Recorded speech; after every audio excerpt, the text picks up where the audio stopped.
Heavenly Father, as we come to you, we do so with joy, knowing that you are in control of our lives, that you are capable of doing all things, and your desire is to live out your life in us.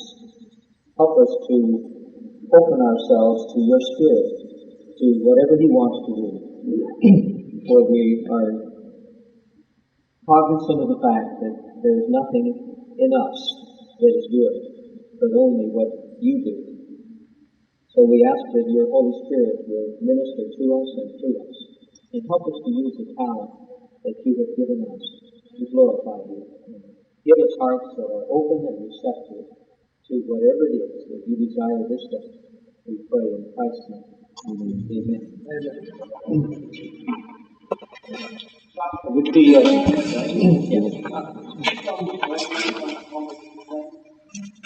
well, I guess the breakdown came last Tuesday.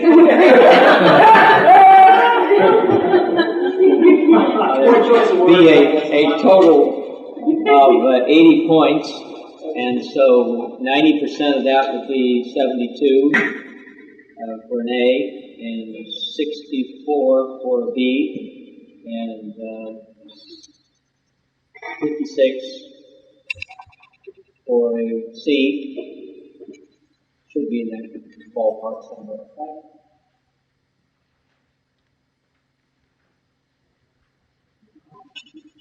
I didn't get the other part of my paper. Any other questions you have on the exam? Number 32. 32 would be Genesis 12 through 20, B. That's with the call of Abraham. And I think that's probably a quote out of the Torah.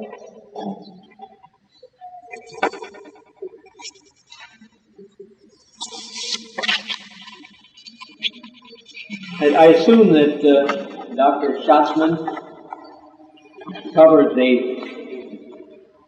monarchy with you, the golden age of David and Solomon. I don't know how much he said to prepare you for the breakup of the kingdom with the life of Solomon and how it is really Solomon that is responsible for the division of the kingdom.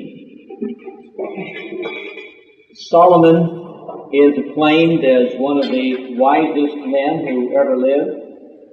He has a wisdom that allows him to make judicial decisions, and we have the example of that in his deciding the case between the two prostitutes over the live child.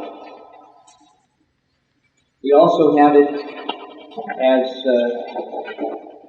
the Queen of Sheba comes to ask questions of him, and her comment that what she had heard is not even half of what was real. And so he has an excellent reputation. But this wisdom does not really do him much good when it comes to the relations that he has with his own people. There are several things that he does which are detrimental. One is the reorganization of the entire country into 12 districts rather than using the 12 tribal makeup that David had used. By dividing the country into 12 districts, he excludes his own tribe of Judah. Judah does not have to contribute that much. It puts a burden on the other tribes. Then there is all of the building activity of Solomon. He builds the temple. That should not really put that great a burden on people, because Chronicles tells us that David had collected most of the materials for that before he died. But there is the 7 years of building the temple, and then another 14 years or 13 years of building his own palace. This required thousands of people. He conscripted 30,000 of them to work in Lebanon cutting down timber. They went 10,000 at a time, spent a month there, and then they would come home, be home for 2 months, and then go back again. You also have thousands of people who are engaged in cutting stone for his building projects. Yes. Those would be literal, yes, in the time of Solomon. Yes.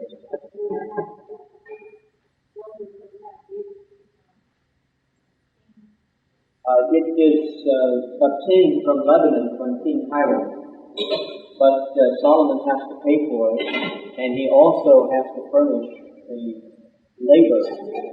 The Phoenicians cut it, but the actual transportation of it is the work of the Hebrews. So when you add the taxation to take care of his own family and the counselors that he has in Jerusalem, along with all of his building activity, and you have an extremely heavy burden on the people. You talk about tax revolts in California and other places. That's nothing compared to what happened when Solomon died, and Rehoboam then is challenged by the people to lower the burden. And it's Solomon who really is responsible for the breakup of the kingdom. It's not Rehoboam. It's the oppressive measures that we see in Solomon. Now, it just happens that when Rehoboam goes to Shechem to make a covenant with the people, that is when it comes to a head. And all of this pent-up anger and ill feeling that they have towards the monarchy comes out. And they say, we want relief from all of this oppression. It's always at a time of a change of dynasty, or not necessarily dynasty, change of leadership, that these revolts and uprisings take place. We can see it throughout the history of the Near East. Every time an Assyrian king died, all of the little countries on the fringes revolted. And here we see it in Israel. As soon as Solomon dies and Rehoboam has to establish himself, then you have a revolt from the people in the north. Rehoboam has two groups of people with whom he confers. One is the regular counselor division that counseled his father. And their suggestion to him was, go easy on the people and they'll serve you. But then he consulted with the young men who had grown up with him, and they advocated a bit tough policy. And that's what he chose. And as a result of this, and there is the break with the north, there is the statement that is made to your tents, O Israel, which is an idiomatic expression of saying we're revolting. Rehoboam endeavored to keep the kingdom together, first sending out his foreman in charge of forced labor, but Israel stoned him to death. Then Rehoboam fled to Jerusalem to raise an army, and that's when Shemaiah, the prophet, stepped in and warned him to go home or stay home because this was of God. The division of the kingdom is a result of sin on the part of Solomon. Now, I've mentioned the repressive measures of Solomon, but that is not the reason that God divided the kingdom. God is interested in the idolatry of Solomon. We've mentioned before, the worst sin that a person could commit is idolatry. It's to turn after another god. And that's what Solomon did. Solomon built shrines for many of his wives. He sacrificed to other gods himself, and this was contrary to the commandment that Solomon had received.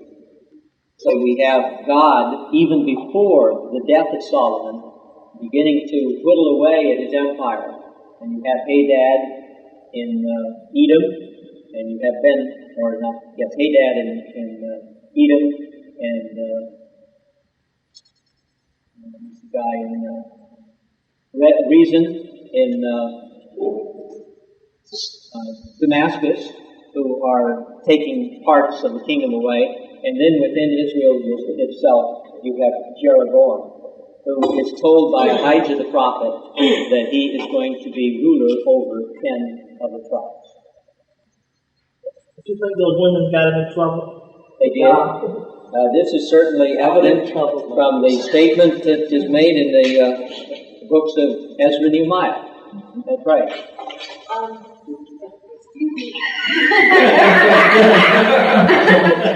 It's like you love to start it, don't you?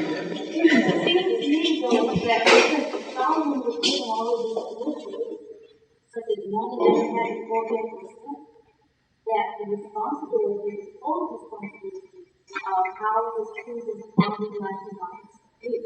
Because the women came from the country, they were already sacrificing to their lives. Solomon was the one who showed them. Oh, well, certainly. No, I'm not blaming the women in this. This is Solomon's choice. It's entirely his. It's his weakness. Solomon's weakness. In fact, David even has difficulty with this, with a harem. Once you start in with a harem, you have difficulty. Because the mothers are always wanting their sons to be king. So you have a lot of intrigue that goes on in the harem. And more kings are probably assassinated by their wives than any other way. You read or watch the motion picture I, Claudius, and the part that Livia has in all that. She was a king breaker. Even her husband took her a long time to paint all those pigs with poison, but she stayed up all night to do it. I think it's somewhere in the opposite. The harem is difficult. You have Amnon and Absalom and Adonijah and Solomon, and all of them are trying to be king.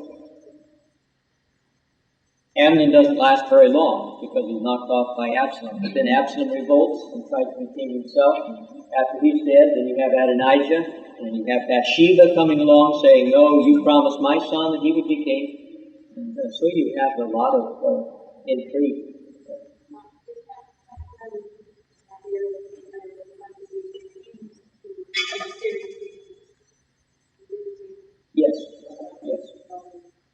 Yes, we have the prophecy in Isaiah about Sennacherib, that he would go home and that he would be assassinated in his own country.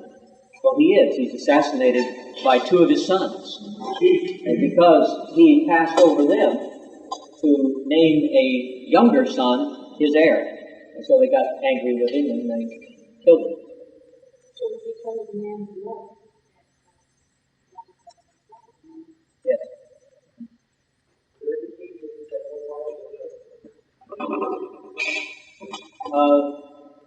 Probably not. Well, there may be, because there are some kings in the northern kingdom that will only rule for a week.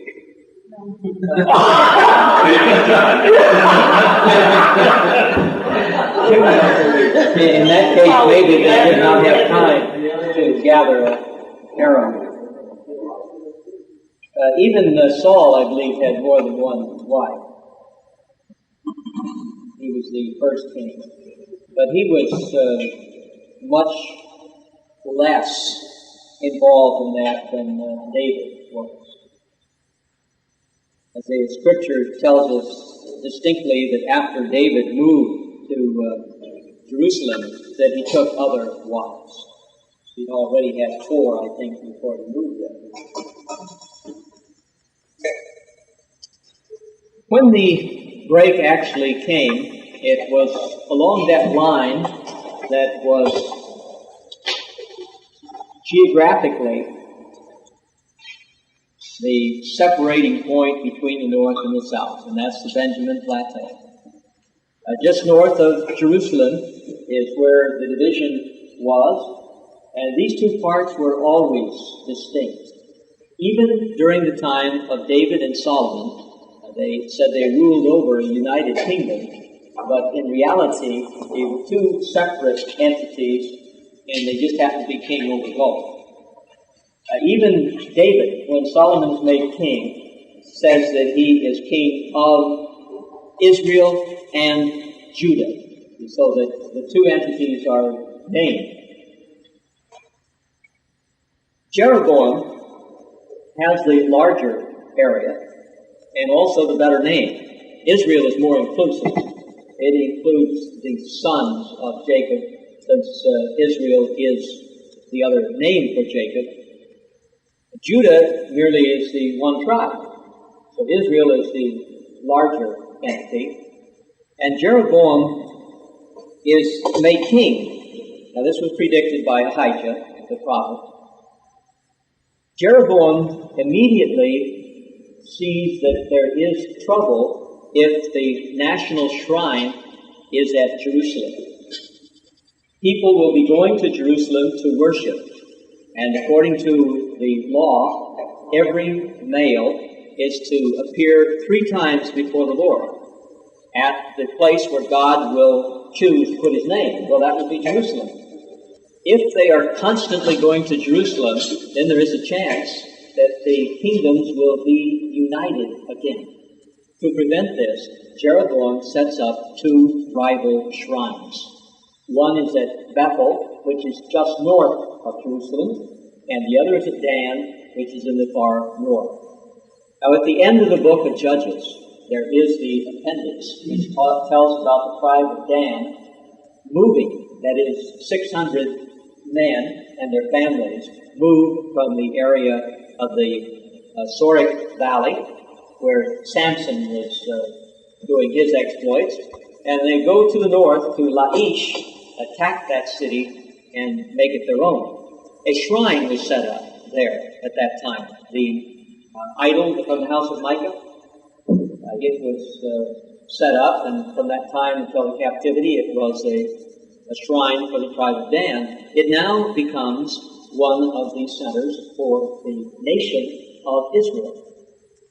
So you could go to either of the borders, either in the north or the south, and you would find a shrine. Presumably, this will keep people from going to Jerusalem.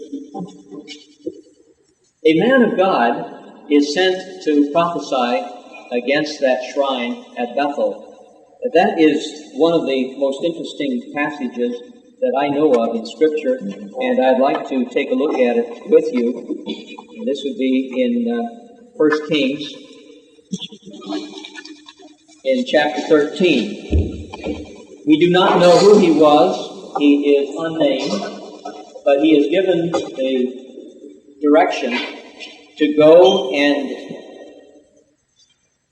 prophesy against the altar, and then to come back to Judah by another route, and he is not to eat or drink in Israel.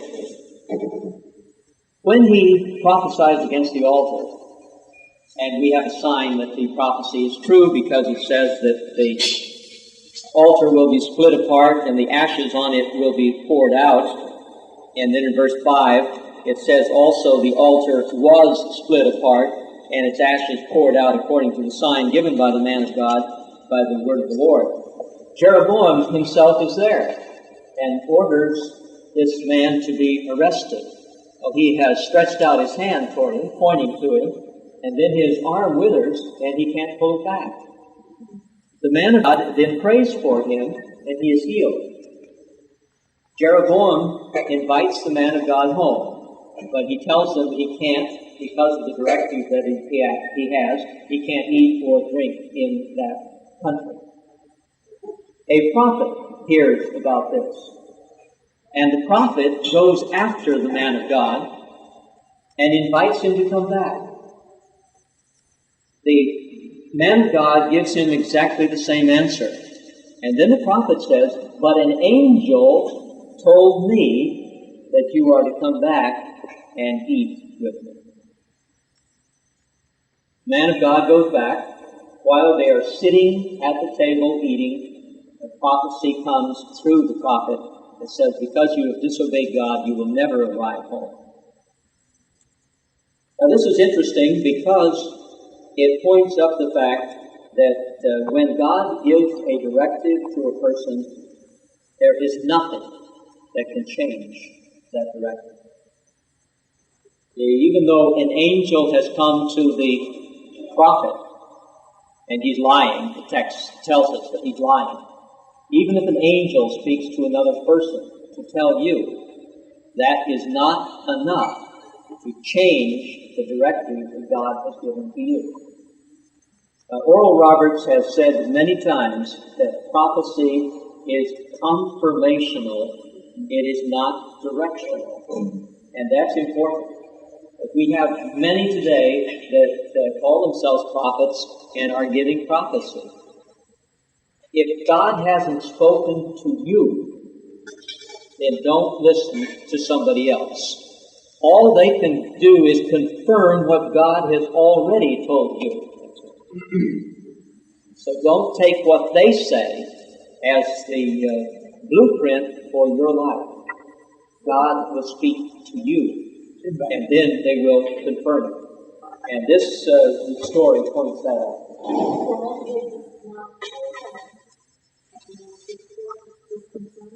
Confirm it.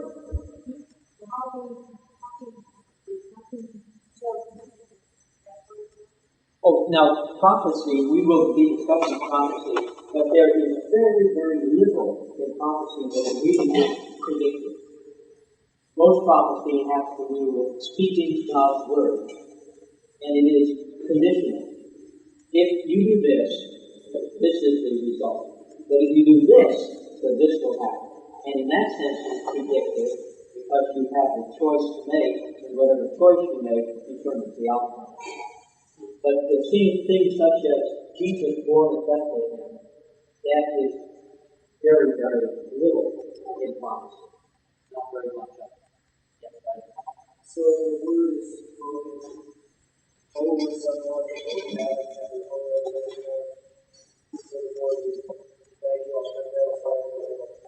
I would put it on the shelf. Yes.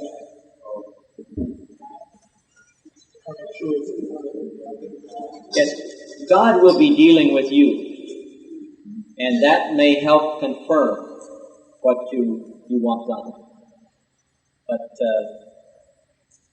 so in other words, if you receive the word, it doesn't get rid of your spirit. When you start having information that word to find out what's closed, at that time you should draw that word. That's right.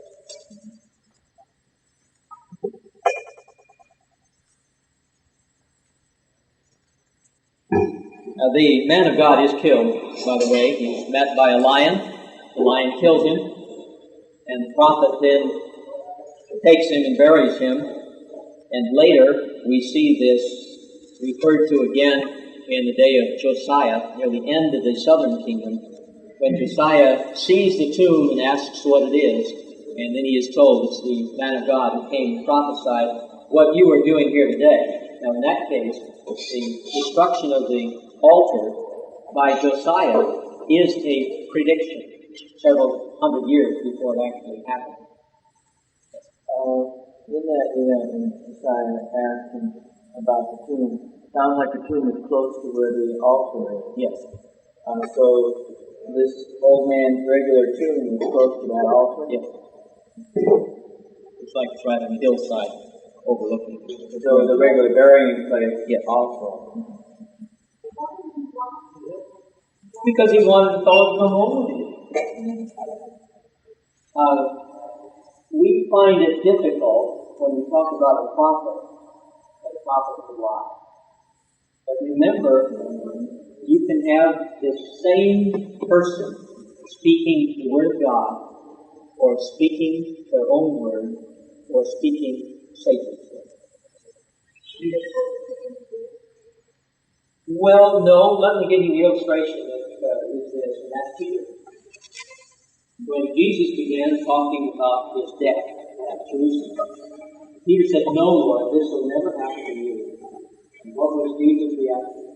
Get behind me, Satan. And then when they're on the Mount of Transfiguration, Peter says, oh boy, let's make free booths here, and we'll just stay here and bask in your glory.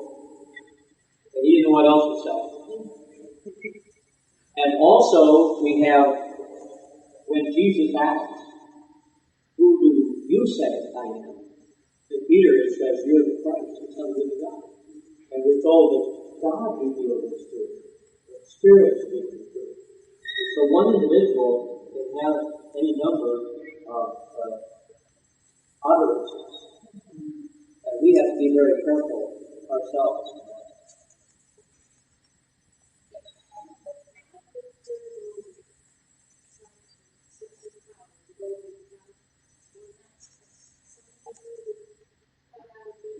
It's probably the worst symbol that he could have used.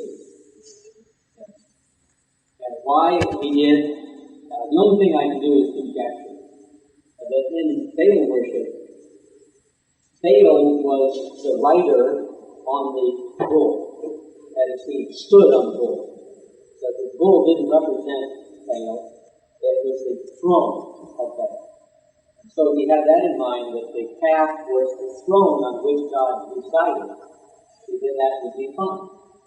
But how can you maintain the distinction between that as the throne and that as the image of the God that you're worshiping? That's what happens. Jeremiah has the opportunity to found an eternal dynasty. Jeroboam. And God tells him this. But because of this sin,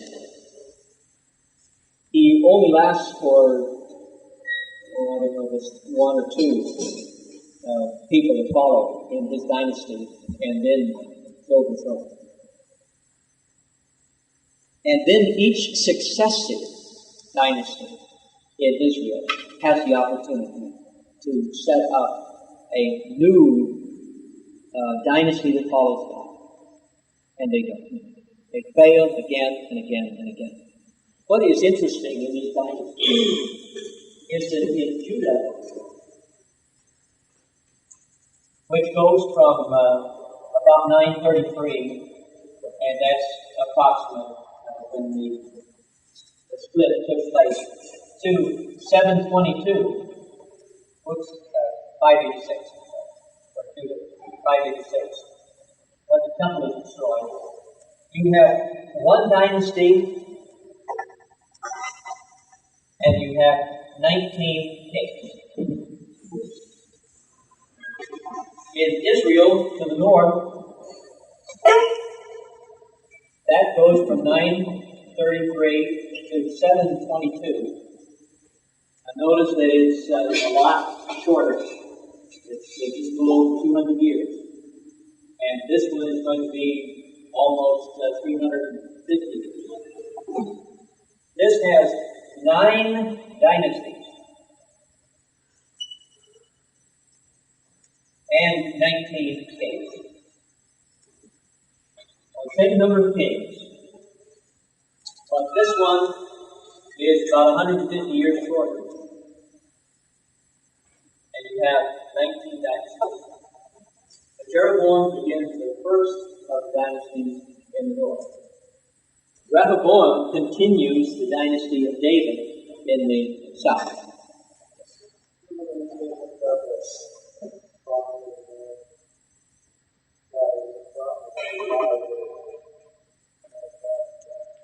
That's right. Why such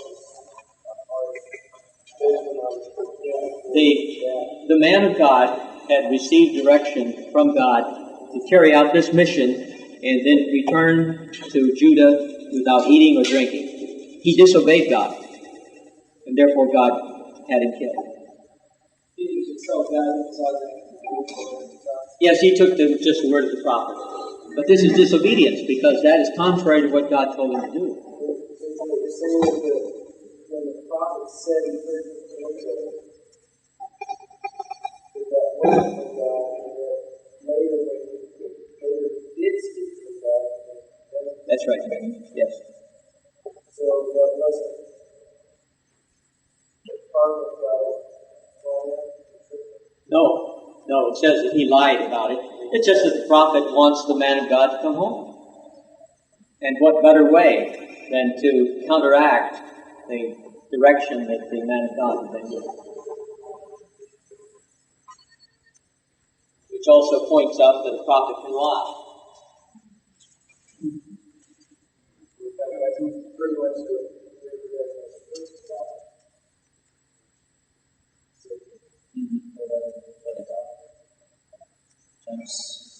So we as Christians, we should take note from this. Yes. That God tells us to do something. We should do it. We do it. We should wait on God for our answer. And you also test the prophets. This is why you have the admonition that person who is a guest or new to the congregation does not exercise gifts. You have to be known. Your character has to be known before what you say will be accepted.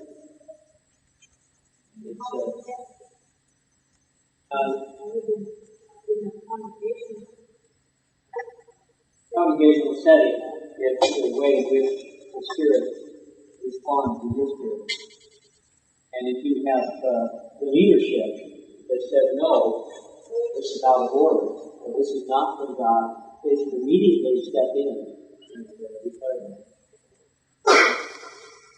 I remember the first service that I ever attended on the university campus was a youth seminar in 1968. 1966, rather. My wife and I had come through on our way to California, and I stopped to see Dr. Corbin, the dean of the seminary. And we went to the seminar that they had on a Friday night, and the young lady had given a message in tongues, and the young fellow had then started the interpretation. Tommy Tyson was our chaplain then. And about halfway through, Tommy stopped him. And he said, now wait a minute. He said, be very careful about what you say. And he said, all right, now go on. And then afterwards, Oral Roberts got up. And so what had happened is that he was doing well in his interpretation until he came to a spot where there were a number of people that needed to get right with God. And then he started putting in the number. And that was his own little bit of information. And it was not the Spirit.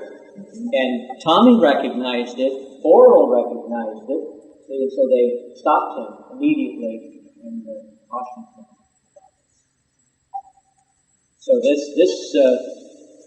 is a requirement, responsibility of the leadership within the congregation to do this. I missed the significance right there. You expounded on that. Explain that. Yes, we'll say a little bit more about this. But both of these begin in 933 with the division. Judah lasts until 586. It's a single dynasty, and there are 19 kings during that time. Israel lasts about 150 years less, but you still have 19 kings, and you have 9 kings.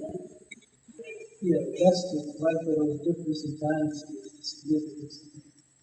Significance is that every time there was a changeover of dynasty, there was a massacre of the family of the previous king.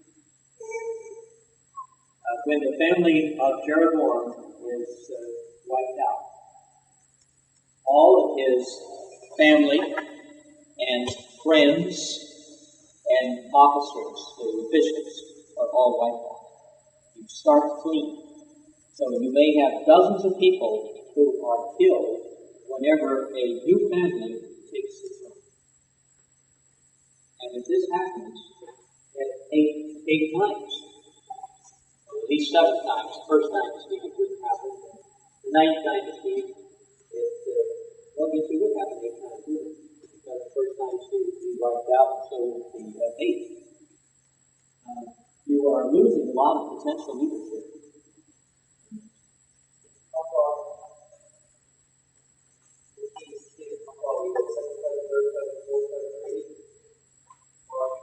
Yes. In the case of Jacob, when he took over, he sent to Samaria, where it says there were 70 sons of Ahab. And he ordered the people of Samaria to choose one of them as king. They could not fight. They knew they didn't have a chance against David, who was one of the generals. And so they said, no, we won't do that. We'll do whatever you say. And so he said, all right, then give me the heads of those 70 sons, the bastards. So they delivered the heads to him. So there's 70 that I doubt that they're all immediate sons of Ahab. They're probably being the relatives, descendants, could be grandsons. Now, when we take a look at these two dynasties, these two nations, there is a simple formula that is used to tell whether they are good kings or bad kings. In Judah, the criterion is David. They're always comparing David. If they are a good king, they walk in the way of David. If they are a bad king, they do not follow in the way of David.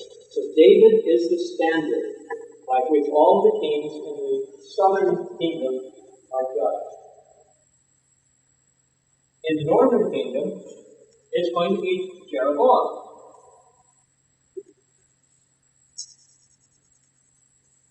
Now, what does Jeroboam do? It sets the standard.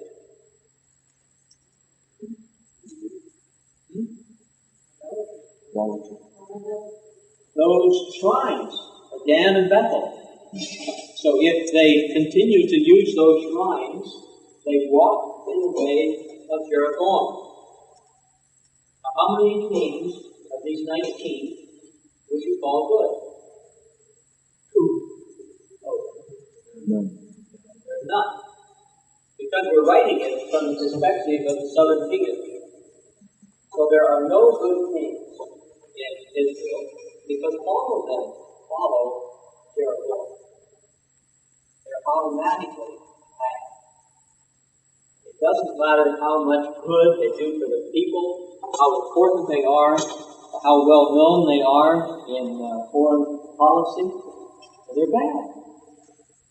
Just because they are kings in the north. Omri is a good case in point. Omri is the father of Ahab.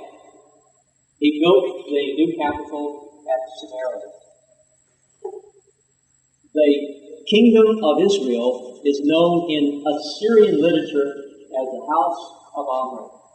Even after the death of Omri, they still refer to it as the house of Omri.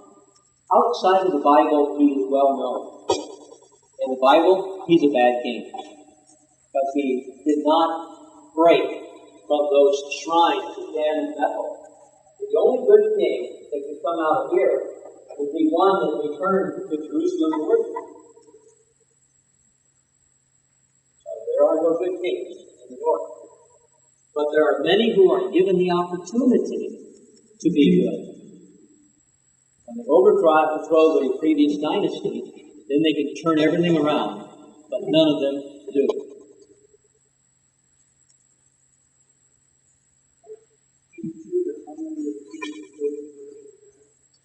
The good kings in Judah, out of the 19, you can probably count them on one hand. You have Jehoshaphat and Josiah, Hezekiah, Uzziah.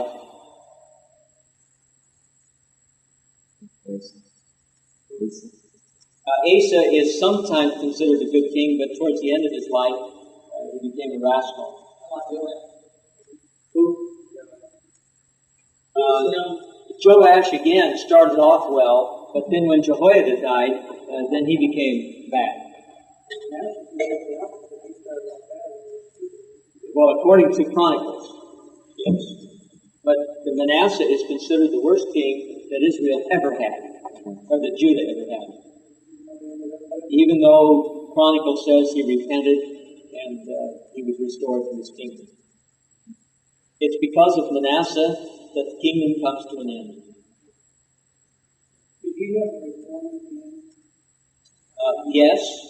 The only problem is, if you look at the text, his son is sinning, just as Manasseh had done earlier. And when Josiah becomes king, he destroys all of those temples that Chronicles says Manasseh destroyed, or all of the altars. So it's not certain just how much reform actually took place. Manasseh himself may have had a change of heart, but it did not have an effect on the people.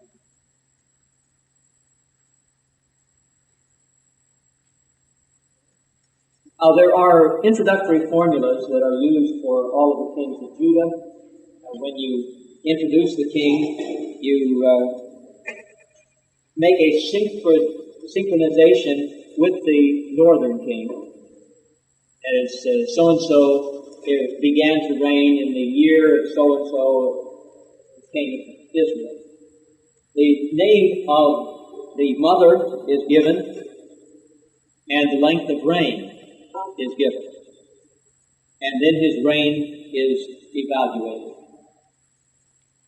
We can take a few of those as examples.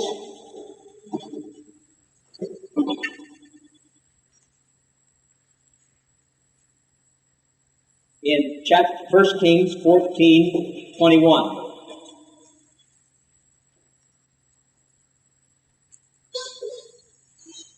Rehoboam, son of Solomon, was king in Judah. He was 41 years old when he became king, and he reigned 17 years in Jerusalem, the city the Lord had chosen out of all the tribes of Israel in which to put his name. Now there already you have a bit of propaganda. It's Jerusalem that God had chosen to put his name. His mother's name was Naamah. She was an Ammonite. Now, in that case, we do not have reference to the reign of the other king because both of them start at the same time, Jeroboam and Rehoboam. So if you go down to chapter 15 and verse 1, in the 18th year of the reign of Jeroboam, son of Nebat, Abijah became king of Judah. He reigned in Jerusalem 3 years. His mother's name was Maacah, daughter of Abishalom. So there you have the reference to the northern king, to Jeroboam, the length of time that he reigned, 3 years, and the name of his mother. Now that's the general formula that is used for each of these kings. It's the year of the northern king, the length of time that the king reigns, and then the name of his mother. And then you have an evaluation, a fourth point. Verse 3, he committed all the sins his father had done before him. His heart was not fully devoted to the Lord his God, as the heart of David, his forefather, had been. So there David, you see, comes in as the criterion for evaluation.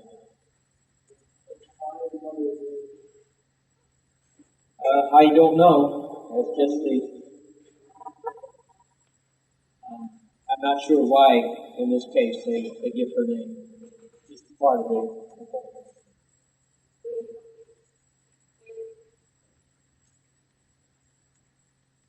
Soon after the division of the kingdom, we have an invasion by Shishak, who is the Pharaoh of Egypt. The scripture tells us that he came to Jerusalem and took from the temple and the king's treasury all the shields that Solomon had made. In other words, he stripped the capital of all of its gold and silver. And then the Rehoboam made bronze or copper shields, trade routes, and take control of it. He went to the Negev, which is to the south, so that he had the route coming from Elat. He went through Jerusalem, crossed over Transjordan to Sukkot and Mahanaim, and then back through the Jezreel Valley. So what he was doing was taking control of the trade routes for Egypt. So this means that both Israel and Judah are deprived of a large amount of revenue because they no longer have control of those trade routes.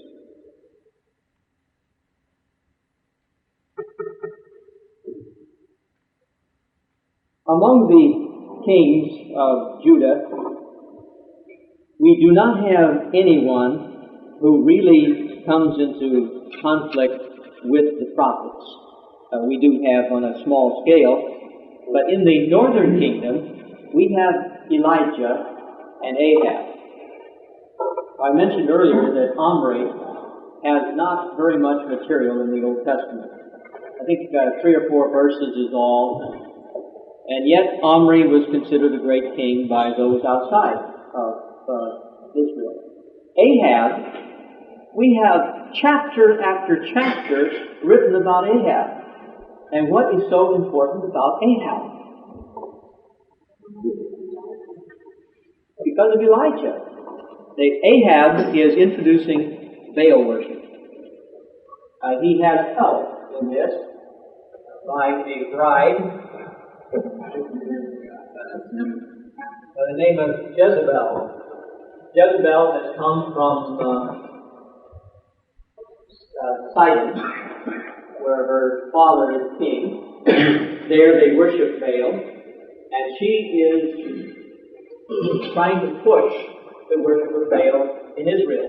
And of course Ahab is going right along with her. Elijah is important here because there is a life and death struggle for the alliance or the allegiance of Israel. Elijah is pushing for Yahweh as over against Baal. And the contest on Mount Carmel is one illustration of that, where Elijah is able to prove that Yahweh is the God of Israel, and that Baal is impotent. He cannot help them. This really doesn't solve the situation. As soon as Jezebel hears that Elijah has killed the prophets, she puts out a contract. She sends word to Elijah that by that time tomorrow he's going to end up the same way the prophets did. Now this I have difficulty with. There may have been as many as 850 prophets. We hear of 450 prophets of Asherah and 400 prophets of Baal. And Elijah had them all slaughtered. One woman says, "I'm after you," and Elijah takes off and runs. For all practical purposes, it is the end of his ministry. And we do hear of a few things that he does after this, but by and large, he's finished. What he does is he runs to Horeb, which is the same as Sinai. Same place where Moses met with God, and there Elijah meets with God. It's interesting if you compare what happens. God asks Elijah, "Why are you here?" And he gives them this sad song about Israel has rebelled. They have killed all the prophets. I'm the only one that's left, and they are seeking my life to take it. So God tells him to go outside. He's in a cave at the time. He's to stand at the entrance to the cave. And it says that there were certain phenomena that took place. There was a wind that rent the rocks. God wasn't in it. There was fire, and God wasn't in it. There was an earthquake, and God wasn't in it. And then there is a still, silent voice, and God spoke. What's the significance of all this that's happening with Elijah?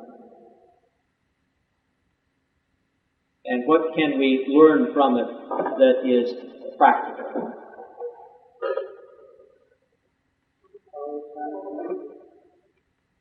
They're all signs and wonders for Elijah.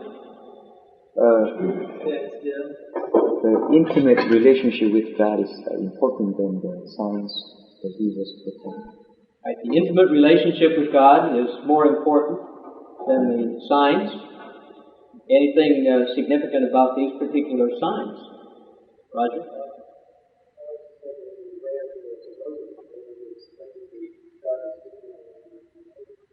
How did God speak to Moses? Storm, earthquake, fire. So all of the phenomena are there, but God doesn't speak to Elijah as he spoke to Moses. Yes. Because that rebuking was given to the woman to seek a strange to hear to fire, earthquake, even from God to prepare him that he might hear God. Yeah, he certainly doesn't hear God the way that Moses did. Yeah, Willie? We also refer that with the spirit of the line of Judah, he didn't have someone who was born to take out courage and grow up with it like David did. Once he reached that point, they would have no effect. But by taking a person like Elijah from the age that he was, and then conferring on him the power to do what God was asking him to do, and he never had an opportunity of fear. That would be confronted with fear, and to be looking at the fact that Jezebel had put a contract on his life. And who Jezebel was, and realizing at the time when God said that Christianity, Baal had existed 142 years even before the coming of Christianity, so they had to be well established. And then plus, she was the head person over all these other demonic powers that existed. I believe that was the real thing, and the reason I feel that God brought about these catastrophic things was because just like Ananias when he had to deal with the donkey, I sort of feel that's a sort of similar situation. Like, well, what are you doing way out here? You know, no matter what he could convince him of, he still was insistent that woman. So God said, I give you the power to be inside and kill a demon. Then at 500, without even looking at him to hear, you know, you got something else that I got the power over that power, and you still can allow that fear to be faced. And so I think that's what God was more or less saying. And we have to realize, too, that even after God had convinced him that he still had the power to outdo Jezebel, Elijah as a person still wasn't any good, nor could he be used because he had been to that breaking point of that fear. So that's why when he kept insisting that God take him up, God put 3 things on him that he had to do before he could do it, and establish his name and the rest. But nevertheless, I just personally feel that that's why when God touches you in your mother's womb, that spirit of the line of Judah in you, and it just goes to show you that you can't raise yourself up if you have not been. And when it gets to that point where it rises past fear, you do it. And God can help you. But don't you think that Elijah showed the courage on Mount Carmel? Yes, that was more or less the theatrical, and that the person that he was dealing with, it was Jezebel's steward. He was acting in regard, I think, to only what Jezebel told him. And so they were really, in a sense, like friends. And so when Ahab, he was like, well, no, man, I'm like, don't scare Jezebel myself. You done got me out here and caused me to do other people, do the real responsible things she's giving me to do, and I fail at that.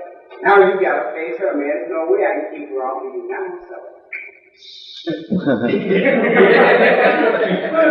When Elijah went down, when he ran away from Jezebel, he got off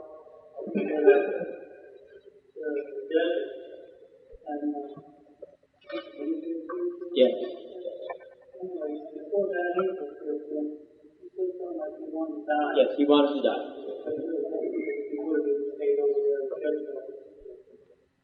Yes, that's right. He could have just stayed at his wish. They really didn't want to die. But when he was up on Carmel, and he was falling down the fire and all that stuff, he had the anointing of the Holy Ghost on him. Without the anointing of the Holy Ghost, he was no man.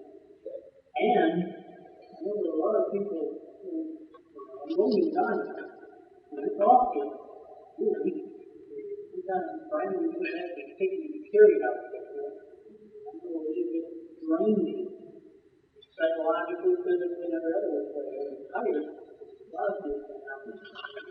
Elijah, after the ordeal up there on Carmel, and it was all over with, and then all of a sudden Elijah, Jezebel threatening him, he's just not a man like anybody else. He doesn't have that boldness that the Holy Ghost gave him. He's got his own ears and in the wind, in the earthquake, and the fire. But not for Elijah. And I think we have to recognize that God does not speak to two individuals the same way.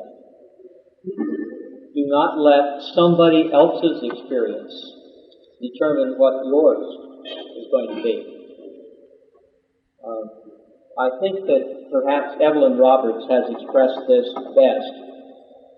The anger and the bitterness that she had at one time when she considered that God was speaking to Oral all the time, and he never spoke to her.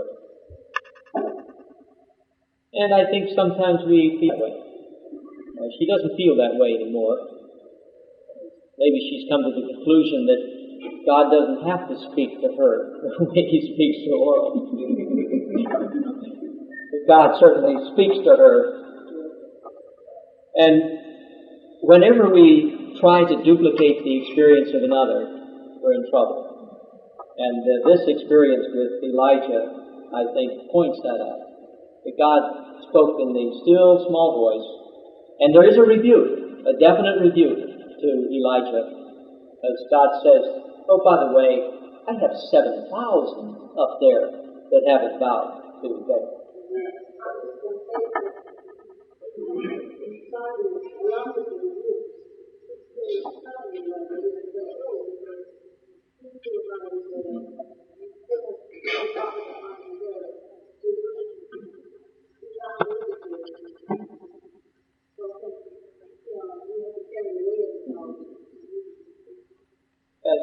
Elijah is basically strict in his ministry.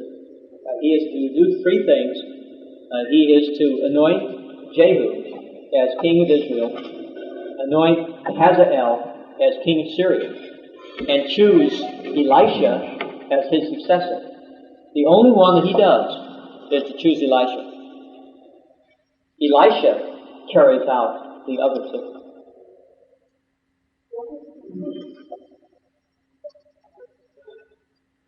I don't know. It may be that at this point he's in depression after his mountaintop experience. He's just washed up. I find it very difficult to understand what is happening here in the life of Elijah. That's what it looks like, spiritual burnout. Yes. Compare Elijah right at that point with Enoch. Well, we don't know that much about Enoch. Enoch and Elijah is sort of implied together in regards to that there is no God. Oh, yes. In that case, yes. Since we're told that Elijah is taken up in a whirlwind, so that he presumably did not die, and Enoch is also taken. And both of them are supposed to appear as the witnesses, according to some theories in the book of Revelation. Since it's appointed unto man once to die, and since Enoch didn't die, and it looks like Elijah didn't die, they'd have to come back and die. And we also assume, let's say Dr. Hayden, realizing that God was compassionate to realize that here we get to the bone of Elijah. So with everything else that he had did as a little basic service, then he could forgive him of that and still, give him restitution for what he had done. So he didn't really punish him or hold anything that wasn't against him, but he did make sure that the duty that he had requested of him be carried on by someone else before he was allowed to do those responsibilities. Yes. Moses, when he struck the rock, he was not allowed to go into the promised land because he lowered himself and strike the rock. And he was punished for that in a sense. In Jude, I believe, it says that the devil disputed concerning the body of Moses. Then later, Moses and Elijah appears in the Mount of Transfiguration with Jesus. And we make the comparison here between Elijah and what was going on there in the Mount of Moses. And then the other series is the revelation of Moses and Elijah.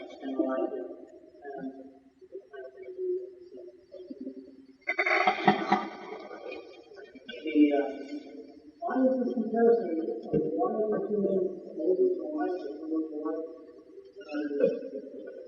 why is it they that are appearing on the Mount of Transfiguration? I think we have Moses, who is responsible for the giving of the law, and it is Elijah who represents the great movement of prophets. And so I think that's why you have those two individuals. They represent two institutions, the law and the prophets. Who is Elijah from? From Tishbe, northern kingdom.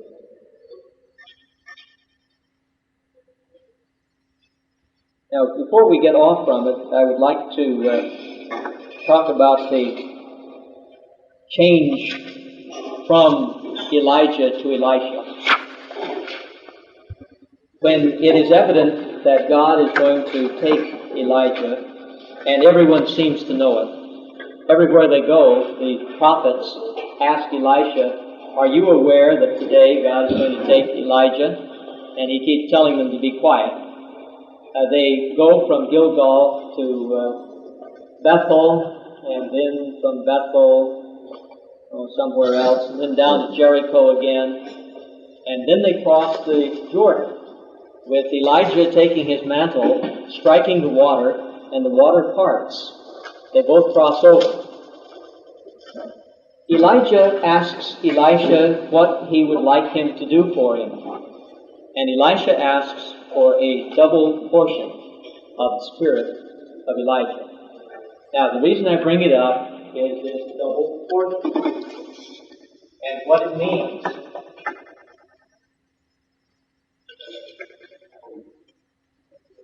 Elijah said it's very difficult for him to do this, but if he sees him when he goes, his wish will be granted. When Elijah is taken, there's a chariot of fire that comes between them, and Elijah is taken up in a whirlwind. Elisha sees it. The mantle of Elijah falls, and Elisha picks it up. He strikes the water of the Jordan, and it splits. The prophets who are watching make the statement, the spirit of Elijah rests on Elisha. That is what Elisha wanted. He wanted the spirit of Elijah. And the way that you ask for that is a double portion of your spirit. That does not mean twice as much. It has no reference to twice as much. Elijah cannot give more than he has. And the way in which the chief heir is designated is that he gets a double portion. If you have 3 sons, you divide your property up into 4 parts. And the chief heir gets 2 parts. Each of the others get 1. And so he is saying, I want to be the heir of your spirit. And double portion means that. Now you can count up the miracles that are performed by Elisha and those that are performed by Elijah, and you'll find that if you grant the one where they throw the man on the bones of Elisha and he comes to life, that Elisha has twice as many. But this does not mean he's twice as effective or that he's twice as powerful. It just means he is working in the spirit of Elijah. That's all. So if I ever hear you preach a sermon where you interpret this twice as much, I will haunt you. We have several illustrations of what this means. And it just means to be the heir of Elijah. Okay, we'll stop there today and write the dynasty out with Jehu next time. This Friday and Saturday, we would like to invite